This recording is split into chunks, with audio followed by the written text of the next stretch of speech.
Hoy vamos a hablar de un río, el Tajo. Pero claro, llamarlo río se queda muy corto. Es que es mucho más que una simple línea azul en el mapa. Es una arteria vital, un motor para el país y, cómo no, el centro de un montón de debates. Es vida, es economía, es patrimonio, todo a la vez. Y aquí está la gran pregunta, ¿no? ¿Cómo es posible que un solo río haga tantísimas cosas a la vez? Pues eso es justo lo que vamos a desgranar. Vamos a hacer una especie de radiografía del Tajo, un viaje por su cauce para entender cómo una corriente de agua sostiene ciudades, alimenta campos, da energía y, a la vez, lucha por sobrevivir. Venga, que nos metemos de lleno. Lo primero es darnos cuenta de cómo ha cambiado la forma en que vemos el Tajo. O sea, ya no es solo un río, un elemento más de la naturaleza, no. Ahora lo tratamos como un activo estratégico, ¿verdad? Como una pieza clave en un engranaje gigantesco que se controla, al milímetro. Dependemos de él de una forma totalmente técnica y funcional. Y toda esta gestión, toda esta importancia, se apoya básicamente en tres grandes pilares. El primero, el abastecimiento masivo de agua. El segundo, su papel como motor económico e industrial. Y el tercero, que no es menos importante, es el ocio y el patrimonio cultural. Así que vamos a ver cómo estos tres mundos tan diferentes conviven en el mismo cauce.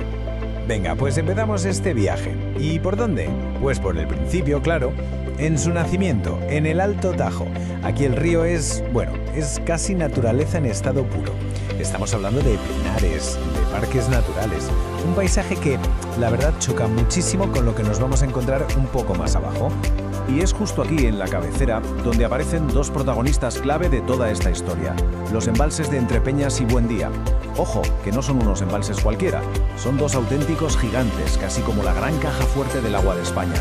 Y desde aquí, desde este punto, se decide una parte enorme del futuro del río. Y aquí es donde la cosa se pone de verdad interesante, porque aquí vemos el gran dilema del Tajo, resumido perfectamente. Estos embalses tienen, dos trabajos que se dan de tortas. Por un lado, su misión es mandar un montón de agua hacia el sureste, al levante, con el famoso trasvase Tajo Segura. Pero por otro lado, tienen que garantizar lo que se llama el caudal ecológico, o sea, dejar suficiente agua para que el propio río Tajo no se muera. Es un tira y afloja constante, una tensión que va a marcar todo el resto de su camino. Bueno, pues seguimos el curso del río. Dejamos atrás la cabecera y nos metemos ya en el curso medio. Y aquí el Tajo cambia. Ya no es ese río de montaña, salvaje. Aquí se convierte en el corazón que bombea vida a algunas de las zonas más pobladas y más productivas de todo el país. Es que, a ver, si lo pensamos un segundo, millones de personas abren el grifo cada día y lo que sale es agua del Tajo o de sus afluentes. Da de beber a toda el área metropolitana de Madrid, a ciudades como Toledo, a Talavera. Pero ojo, que el río hace un doble trabajo. No solo trae el agua potable, sino que además es fundamental para gestionar y depurar todas las aguas residuales de estas ciudades. Es un ciclo completo, de principio a fin. Pero de todos los que usan el agua del Tajo, hay un consumidor que se lleva la palma, pero con muchísima diferencia. Un auténtico gigante, la agricultura de regadío.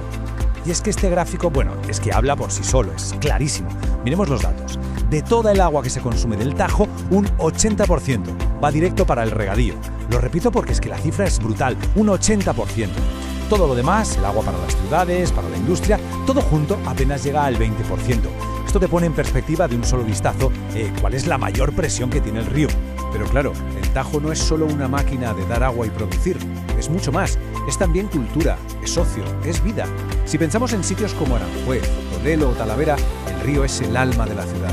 Es el paisaje que todo el mundo admira, el lugar por donde navegan los barcos turísticos, donde entrenan piragüistas de primer nivel o simplemente por donde se va a pasear. Forma parte de la identidad de estos sitios, es inseparable. Venga, que el viaje continúa.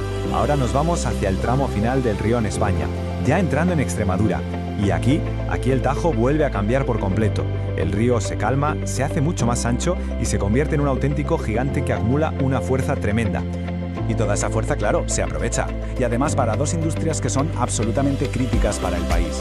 Por un lado, sus aguas son esenciales para refrigerar las centrales nucleares de Trillo y Almaraz. Así de claro, sin el Tajo se para. Y por otro lado, aquí están algunas de las presas más bestias, como la de Alcántara, que convierten la fuerza del río en una cantidad enorme de electricidad para toda España. Así que si sumamos todo lo que hemos ido viendo, los embalses de la cabecera, el trasvase, las canalizaciones, las presas hidroeléctricas, la conclusión es bastante clara, ¿no?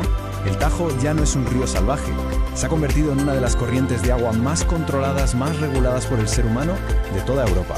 Esta tabla, la verdad, es un buen resumen. Arriba, en la cabecera, tenemos presas como Entrepeñas y Buendía, que su trabajo es guardar y enviar agua. Y luego, más abajo, en el curso bajo, nos encontramos gigantes como Valdecañas o Alcántara, que están diseñados para una cosa: generar electricidad. Es casi como si el río tuviera diferentes herramientas a lo largo de su recorrido, cada una para una tarea muy específica. Y con esto, al final de todo este viaje, volvemos un poco a la pregunta del principio. Tenemos un único río, pero 1000 usos diferentes, 1000 necesidades que tiran de él cada una para su lado. La pregunta del millón, obviamente, es ¿cómo se consigue equilibrar todo esto? Esta cita que aparece ahora, que está sacada de informes sobre el propio río, es demoledora. Es casi imposible encontrar un tramo largo que no esté afectado por una presa. Es que lo dice todo. El Tajo, como río natural, prácticamente ha desaparecido. Y la idea con la que tenemos que quedarnos es que cada una de estas intervenciones, cada uso que le damos, tiene una consecuencia directa sobre el ecosistema. Lo que nos deja con la gran pregunta final, la que se queda ahí, en el aire. Con tantos frentes abiertos, la agricultura pidiendo el 80% del agua, las ciudades que lo necesitan para beber, la industria eléctrica que depende de su fuerza y, por supuesto, el propio río que viene a gritos un poco de agua para sobrevivir. ¿Cómo se gestiona todo esto para que tenga un futuro? Soluciones fáciles, desde luego no hay, pero lo que está claro es que entender toda esta red de dependencias, conocerlo de verdad, es el primer paso, el único posible, para empezar a buscar respuestas.